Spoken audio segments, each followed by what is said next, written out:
An application for an exchange license that was made by South African Financial Exchange that has received a 3.5 trillion rands worth of backing from financial institutions and bankers. The creation of this new exchange includes a new market construct for listed venture capital and SMMEs. That's to facilitate economic growth and job creation aligned to government policy. Let's discuss the opportunities for a new exchange here in South Africa. Ed Tuo, the COO at the South African Financial Exchange, or otherwise known as SAFE, joining us from Cape Town. Ed, thanks so much for your time today. So this has been a long process. It has been on the cards for some time, but it looks like it could all be coming to a head in 2013. Just tell us where you are in the process right now.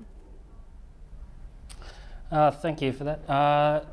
Right now, we've never been in a better position at SAFE in terms of our application. We recently received formal correspondence from the FSB that basically provided us with the items that we needed to do to basically meet the requirements of the Security Services Act. So, that's been a long time in coming. It's been approximately a 2-year process, but right now where we're sitting, we firmly believe that we'll be able to meet those conditions during 2013, and we'd be hopeful that we could launch a competing exchange in South Africa in the first quarter of 2014. Now, essentially, I mean, the big number being bandied about is the 3.5 trillion rand in assets that are owned by the financial institutions and bankers that are supporting this initiative. Just explain the kind of support really that they've said they will offer to the exchange, or the kind of motivation that they said to support you.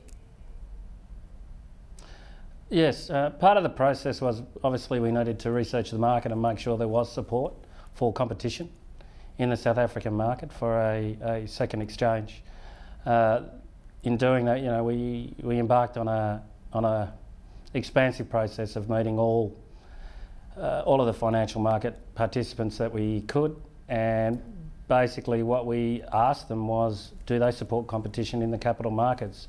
Would they welcome a second exchange in the Republic that would create competition, provide innovation, reduce pricing, increase transparency? And the resounding response from the market was yes, they wanted to see competition in the capital markets. Yeah. When we talk about 3.5 trillion in assets, what we're actually talking about is it's banks, it's pension funds, it's life companies, it's Cisco asset managers, and it's brokers that are managing retail monies. Yeah. So it's organisations that actually manage other people's money or manage the retail savings pool of South Africa that want to see competition in this market.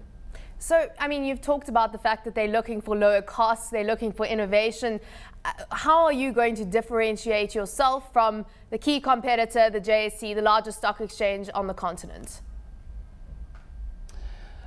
Through our process and research, one thing we did discover was that about a year ago we completed a study of the previous 18 months of companies that were looking for funding, South African-based companies.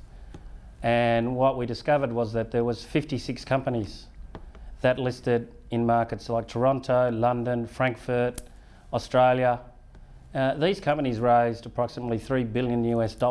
They paid approximately $313 million US in fees to lawyers, to corporate financiers, to company secretaries, to designated advisors to these exchanges.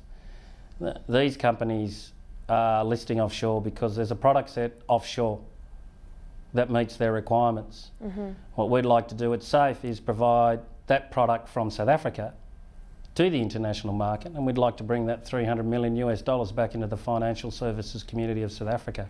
It certainly makes a lot of sense. In addition, there's a lot, it certainly does. Yep. In addition, there's a lot of SMEs within South Africa and Sub-Saharan Africa that don't have the access to international markets that these 56 companies had. So also, we want to bring that product back into South Africa so that local investors can also get access to these markets. The key thing for us is that there's no doubt that SMMEs provide employment globally to the tune of about 60% of all global employment is provided by SMMEs. In developing markets, that's as high as 80%.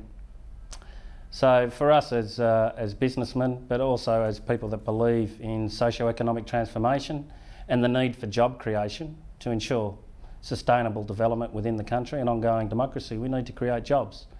So that's the product set that we want to bring to South Africa. We want to stimulate job creation through a sustainable and viable exchange. I mean, but SMMEs generally fit into the kind of the small cap space, a space which tends to fly under the radar. Of course, it does offer opportunities for value investors, given it tends to be, not as researched as the blue chips. But I mean, how do you approach that issue? What is your view on the issue of liquidity in this space and kind of the issue around, low trading volumes?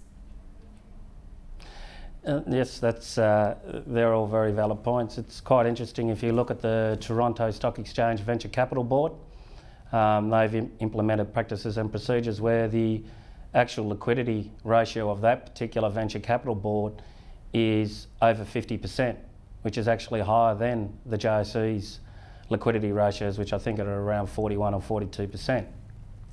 How do they achieve that in Canada? Well, basically they've been more innovative with their product creation. They've got much lower listing fees, much lower transaction costs, so your cost of entry and exit is a lot lower. They also provide for market makers for these products that basically allow for, better entry and exit points for all investors. So those are the type of things that we want to bring into the South African market to stimulate growth. It's working in offshore markets and it can work in this market as well.